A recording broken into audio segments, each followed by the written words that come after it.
It's Wednesday, February 24th. Welcome to Market Foolery. I'm Chris Hill. With me today, Clay Bruning. Good to see you. Thanks for being here. Hey, Chris, of course. Happy to be here. And how you doing? I'm doing all right. We've got earnings for the great reopening. We've got home improvement. We're going to start today with the war on cash. Square's fourth quarter profits and revenue came in solidly higher than expected. Shares of Square, though, are down 7% this morning because growth is slowing. There's always a lot to get to with Square. So when you look at all the numbers, tell me, what stood out to you?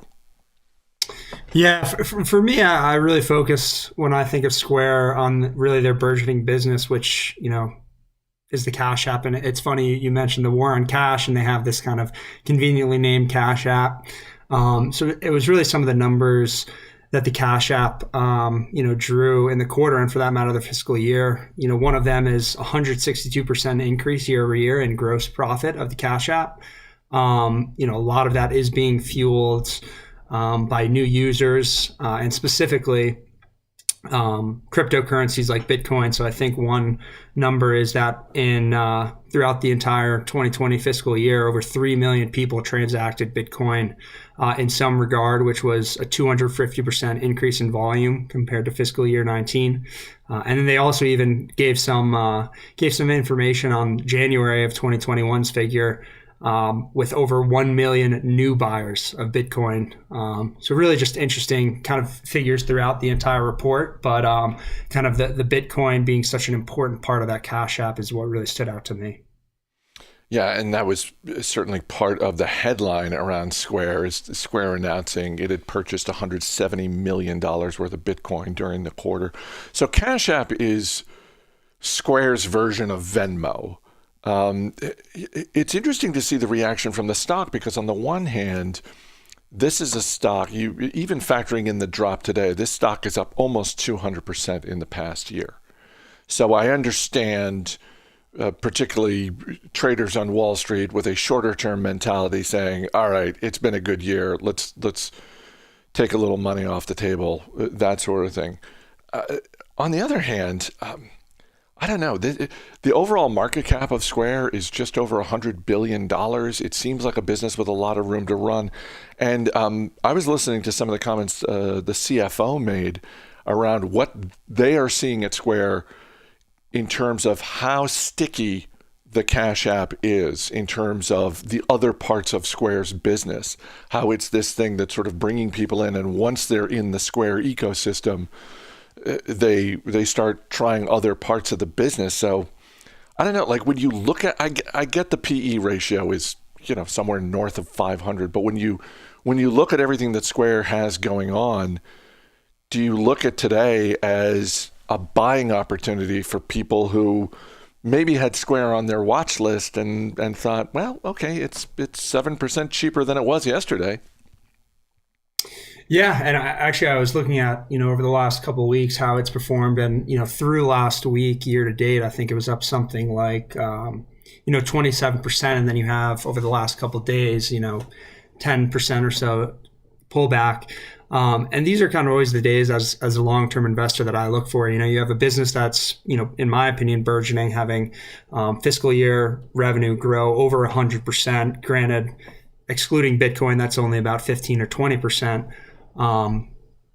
But as a long-term investor, I do think this is an opportunity. I'm not personally a shareholder of Square, but it's a fascinating business to me. And, we've seen so much traction in really their largest growing business in terms of Bitcoin transaction, cryptocurrency, and things like that, which really doesn't seem to be dying. We had the craze 3 or 4 years ago now, and it all of a sudden had a 2-year hiatus, and it's kind of right back in the thick of things, which Square is really benefiting from. So, I think if you're a long-term investor willing to hold for a couple of years and not too worried about a lot of volatility, which Square has realized and probably will continue to experience over the coming months, over the coming quarters, over the coming years. I think this is, an opportunity to, dip your feet in or maybe increase your position a little bit. Lowe's fourth quarter report was similar to Home Depot's yesterday in that profits and revenue were higher than expected. Same-store sales were up 28%, which was very impressive, but just like yesterday with Home Depot, shares of Lowe's are selling off a little bit. Is this about guidance? Yeah, I mean, I never put too much weight on guidance. I was digging through some of the numbers, the past performance, and to me, this is kind of a classic case of a company really kind of getting overheated before the earnings. Lowe's is not your Square. It's not going to go up 10, 15% really any day based off earnings or off of news. And year to date through the end of last week, it was up over 10%, almost 11% on the year, which in a month and a half as a Lowe's share, as someone who might own Lowe's, like you'd be ecstatic with that considering the yield and the buybacks that they're doing. So to me, this is just, kind of a classic case of getting a little overheating into earnings and having that kind of profit taking and selling off or trimming the position. So, nothing in my opinion to be too worried about if you were a shareholder. So just to clarify, when you say you weren't too focused on the guidance, is that because you think that the underlying business is strong, or do you think that they might be sandbagging a little bit in their guidance, which, I've said repeatedly, there's no incentive to puffing up your guidance. Like, to me, that's a situation where underpromise, overdeliver is the way to go all the time. Yeah, exactly. And if I were management in this scenario, why would you try to have aggressive guidance? You just had realistically a historic year. COVID has produced all these tailwinds for your business. And then you think about single family homes in terms of inventory is at the lowest we've seen in over 20 years. I think Lowe's is going to be just fine. I think, why, like you said, why would you be aggressive in a situation like this when you've had such a stellar year? So, I wouldn't put too much weight into the guidance. I think they're probably trying to be conservative. And, I expect them to have, a pretty substantial and stellar year again. It's interesting because I think it was the chief financial officer at Lowe's who was sort of running through some of the numbers and going through, similar to weather forecasts, in the winter, where it's sort of like, well, here's the snow forecast, and then we've got the boom forecast and the bust, that sort of thing. Is similar type of forecasting out of Lowe's. And even though in all three of these scenarios, they're expecting the year-over-year numbers to be lower because, as you said, 2020 was such a monster year.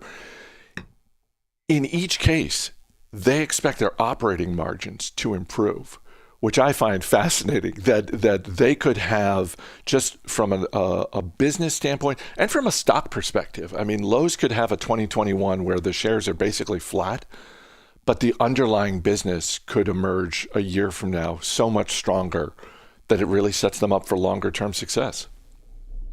Yeah, and it's a great point you bring up, and I'm glad you did bring it up. And I'll kind of go back to Home Depot, and I think these are very, very comparable businesses. I view both of the companies as essentially substitutes. If Lowe's doesn't have something, just because Lowe's is closer to my house, then I'll drive over to Home Depot to check it out. Home Depot does have, I think, 300 or 400 more stores than them, and substantially more revenues. But on the other side of the spectrum, Lowe's is outgrowing in terms of revenue growth Home Depot, which of course, presents the possibility of having improving operating leverage. And that's impressive all around. And another number that kind of stood out to me for Lowe's was, again, as you could probably imagine with COVID kind of raging and lockdowns throughout the country and the world for that matter, is they had massive growth in their online business with, I think, over 120% growth year over year. And, as an investor, you say, is this sustainable in a post-COVID world? But in my mind, I think most of 2021 is going to still be, to an extent, a COVID world with some slowdowns and distribution of the vaccine and whatnot.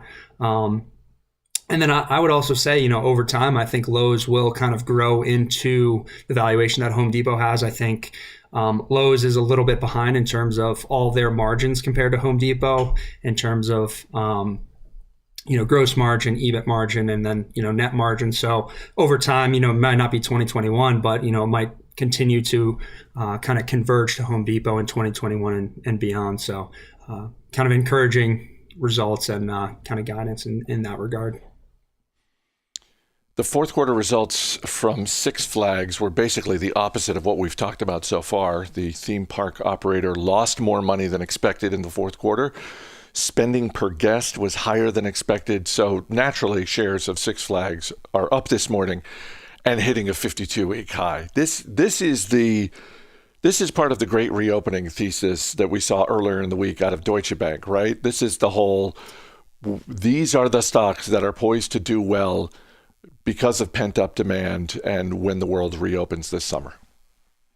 Yeah, I mean, it's got to be, and I totally forgot about this company and this this stock personally. I used to be a big fan and a big patron of Six Flags, having a couple season passes, and every now and then on weekends I would, cough up the extra bucks for the flash pass to cut all the lines, which really kind of had me a little sentimental about all my trips to the New Jersey and the Maryland Six Flags. But I mean, yeah, there's no other way to look at this as other than kind of investors getting excited about the potential of the reopening. Year to date, as you mentioned today, they're at an all-time high, 33% increase per share in, a little less than 2 months. So there's no other way to paint this other than that it's excitement over reopening, because those fourth quarter numbers, and for that matter, the fiscal year 20 numbers were pretty ugly in my mind. So one of the things that's always great to see when you're an investor is when you own shares of a company that has and is smart about exercising pricing power. Do you think Six Flags is a business that has pricing power? Because and I'm not really a theme park person per se, but I could see a scenario where plenty of people say, I don't care what the price is. I'm dying to go back. I took a year off from going to Six Flags. And yeah, if they're not, as long as they're not outrageous with bumping up the price, I could see that. Again, I could see businesses taking advantage of that in a smart way to say, yeah, we know it's weird, but we're actually going to bump up prices this year because we think people are going to pay them. Yeah, honestly, that might be a prudent decision by management. Granted, they have to run some analysis in terms of the trade-off on how many visitors might be deterred by that and how many might, be totally unaffected by a price change. And I think there probably is a pretty large cohort of the 33 million people that visited Six Flags in 2019 that are saying, okay, I have no problem coughing up another 10% or whatever it might be, to visit the park. And I think it's similar to restaurants. Restaurants during lockdown, provided a service fee or, a takeout fee. And that's kind of the nature of kind of the COVID world we live in. Everyone understands that businesses, especially like Six Flags, are really struggling to make money. And for that matter, in the fourth quarter of 2019, Six Flags wasn't making money. Granted, they had a profit in the entire fiscal year 19. But, I think that price increase is something that patrons will almost expect to this point with kind of such a strenuous year all businesses have had. So it'll be interesting to see if management does, bump up prices and how that impacts some of their visitors on a quarterly basis, especially as they begin to really reemerge and reopen. When you think about your time at Six Flags, what's a ride that you remember fondly? Yeah, there's a ride in the New Jersey. So I used to go to Six Flags Great Adventures in New Jersey, and I was probably 8 or 9, and would go with my parents or a couple buddies, and we always saw King Ka. So one of my first years having an annual pass was when King Ka opened up, and I never had the guts to go on it. So I'm kind of kicking myself now, and maybe if I'm back in New Jersey in the next couple of years, I'll have to give it a test drive. But that's kind of the one thing where I always kind of regret I never went on it. And my mom would always say, "Oh, it's too many G-forces" or something like that. But I think I'm ready to climb that hill and go on King Ka. You know what? That's why they're going to raise the price, because of people like you are like, I got to go. And it's like, you can come back on. We're just bumping up the price a little bit. Clay Bruning, really appreciate your time. Thanks for being here. Yeah, thanks for having me, Chris. Have a good one. As always, people on the program may have interest in the stocks they talk about, and the Motley Fool may have formal recommendations for or against, so don't buy or sell stocks based solely on what you hear. That's going to do it for this edition of Market Foolery. The show is mixed by Dan Boyd. I'm Chris Hill. Thanks for listening. We'll see you tomorrow.